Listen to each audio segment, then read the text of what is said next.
Nobody has time for the child except open online sources delivered by people who don't care a damn about you. Some of the things they do may shock you. Every 40 minutes, one child below 18 years of age commits suicide. In 30-40 years, how many lives will be lost? This has to change. Technology is here to serve human well-being, not the other way round.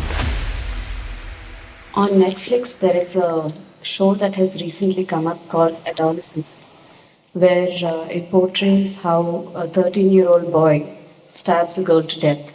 Why is it that violence and so much hatred, why has this come into our life so early, at an early stage of 13 and 14 years? Because everything has come in early. Those who are your friends today can become your enemies tomorrow. Those who are lovers today can become haters tomorrow. Why? Because in the transaction, what you expected, you could not get. Hello? You are in a transaction, an intimate transaction, where you have an expectation. And if it's not fulfilled, lovers will become full of hate, friends will become enemies. Every day it's happening all over.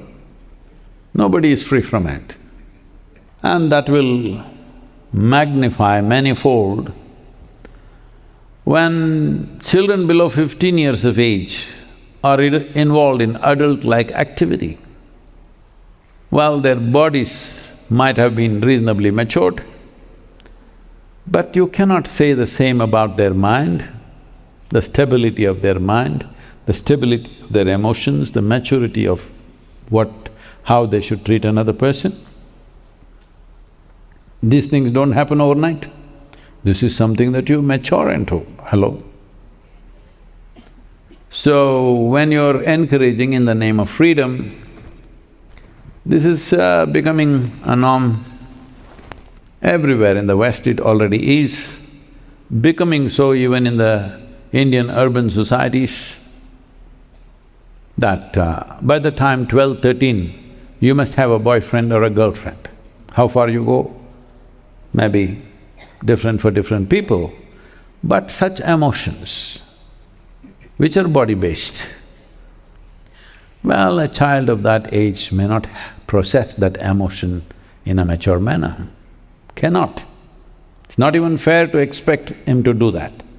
Now he thinks, see, for a 13-year-old boy, when a girl comes close to him and bodies react,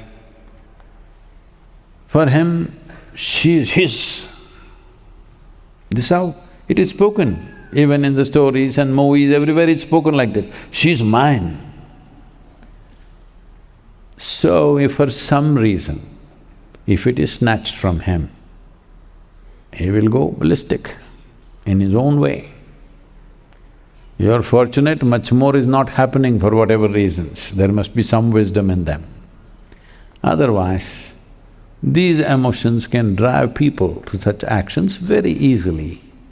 It's not something that people do not know. Everybody knows, every one of you at some point when you're disappointed in situations like that, want to destroy them kind of emotion might have come up in your minds. You didn't have the courage to do it. That boy doesn't have the control to stop it. So, we are encouraging things like this and also various other aspects. Above all, children are growing up without necessary parental attention. When I say 90% of what a human being is learned behavior, it's very important. There is some source from which they learn maximum. That usually is a parent or a guru or someone like that. If you go to school, The teacher is with you for 45 minutes and the next teacher comes and the next teacher comes. Very rarely you get any kind of connect with another person who could be your guide. Very few teachers are also interested in taking such a thing up because they don't have the time, they have to go to the next class and the next class. The parents have no time because daytime they have to work, evening they have to party. Nobody has time for the child except open online sources. And what is there? Well, anything could be there. There could be something very educational, there could be something very, very damaging, all kinds of things. But the important thing is delivered by people who don't care a damn about you. You are not in touch with people in some way who hold you in some kind of love. See, when I say, it's not about I love you, you love me, it's not about that, but it's about you being in love. You must understand, if I'm in love, there is space for you, and just anything. It is just not a prejudiced focus. If you are in love, anything that comes to you, it has space, not just you, all the creatures, the tree, the grasshopper, and just anybody, even inanimate things. When you are loving, you have a loving eye for everything that you see. Now, not even one connect like that for a growing up child, not even one connect where someone is looking at them lovingly and you, even if it's not said, you understand there's somebody here who loves you and cares for you. If that is missing in one's life, well, you shouldn't be surprised with the violence. You shouldn't be surprised at all, because even a pup, if you get, I'm seeing here, right here with me, two little pugs. When they came, I had some time, I was here at that time and, I spoke to them, they were with me, very well behaved, nice, playful, everything. Now for months I've been off, they've lost human contact. Now like they're wild creatures, you can't control them, they're just all over the place. Best thing is to put them away somewhere, because you don't have the time to talk to them. I'm talking to most of you all the time what to do. Now suddenly they become like that. But in a dog, 90% is not learned behavior. Only a small percentage is learned behavior. But still, even with that you can see a stark difference. But with a human being, where 90% is learned behavior, if you leave them untended, unloved, then, well, you shouldn't be surprised at all with the results that you're bearing. And every 40 minutes, in India, I'm saying, which is still generally well tended to in terms of children, it may not be an unideal situation like how psychologists say this is how you must speak to your son. Said, hey, vada inga, tama, vada. But even if they're rough, the children know they're cared for. That is still strong in this country, but it will go away because the whole fabric of society is changing. In the West, that's happened much, much earlier, 2-3 generations ago. What's happening today in India has happened 2-3 generations ago there. So you see it in a more stark form out there. But it's beginning to happen here also. Every 40 minutes, one child below 18 years of age commits suicide in India. Every 40 minutes. Since you sat here, one. So, this is a reality with which we are living. So we must make up our minds. I know this is going to turn against me, troll army will get at me and everything. But as I've been continuously saying, a child is a 20-year project. If you are not ready for it, you don't need it. And a whole lot of people will pounce on me, even many political leaders are saying everybody should have more children and more children. The religious people are saying so, politicians are saying so, some of the social scientists are saying so, and all the market experts and industry people are saying so, because if there is no youthful population, what will we do with the industry tomorrow, all old people? All the best. All I'm saying is, if you were a tigress, I would say, please reproduce as many times as you can, because it's an endangered species. Human beings, are they endangered? Hello? We're nice, but we're just a bit too many.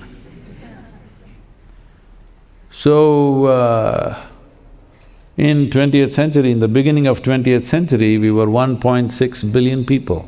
Today we are nearly 8.5 billion people. And still somebody feels you need more children to run the industry.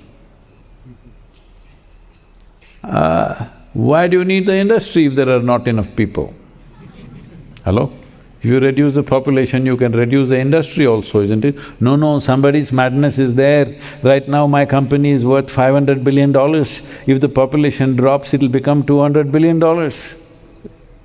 This is madness to the core. Thinking of structuring human life based on economics is madness to the core. We run economics so that human beings can live comfortably. We don't run human beings to run the economics comfortable. Hello?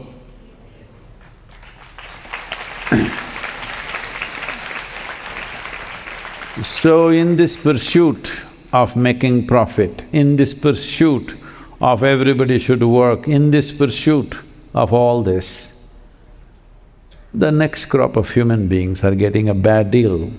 They're not even attended to. So, they will do their own thing.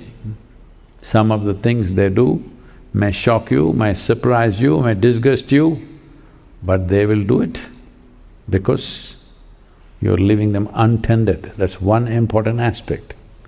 Another aspect is, we can put it this way, maybe let's say, in my father's generation of people, maybe 70% of influence upon them were their parents, and another 20% school maybe, another 5–10% friends and outside social contact.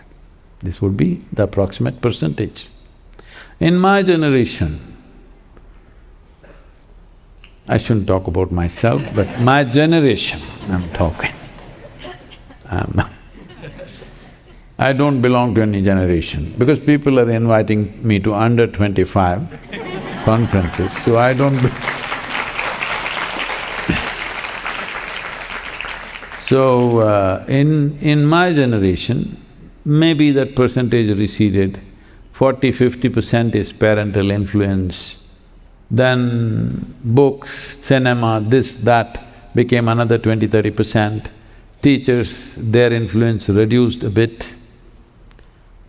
Maybe it became 10% from 15–20%, like this.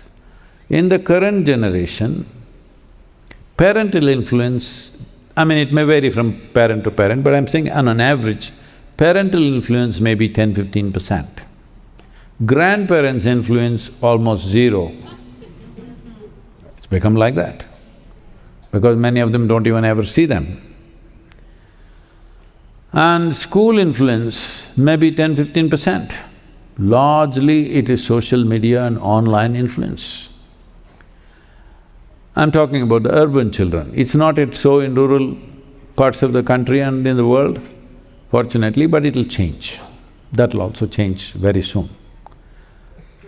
So, largely the biggest influence is commercial forces who don't care a damn what happens to you. That's not a good care to be under. This has to change. I think Australia has taken a bold step. Below 16, I think, you cannot have a social media account or something like that. Is that correct? below 16. But you want to be a social media influencer by the time you're 12. How do you do that? So, this is a serious flux, our inability to understand that technology is here to serve human well-being, not the other way around, has led to this. We are like little children, excited about every little thing that comes our way and make that the whole thing about life. Something came, Facebook came, you could no more see anybody's faces, it was all on the book. Then that goes down and something else comes up. Like this, every little thing, just an app comes up and the whole world gets captured by that. So, this is very childish. I believe in another 25, 30, 40 years' time, people will mature and not be excited about every technological step that happens.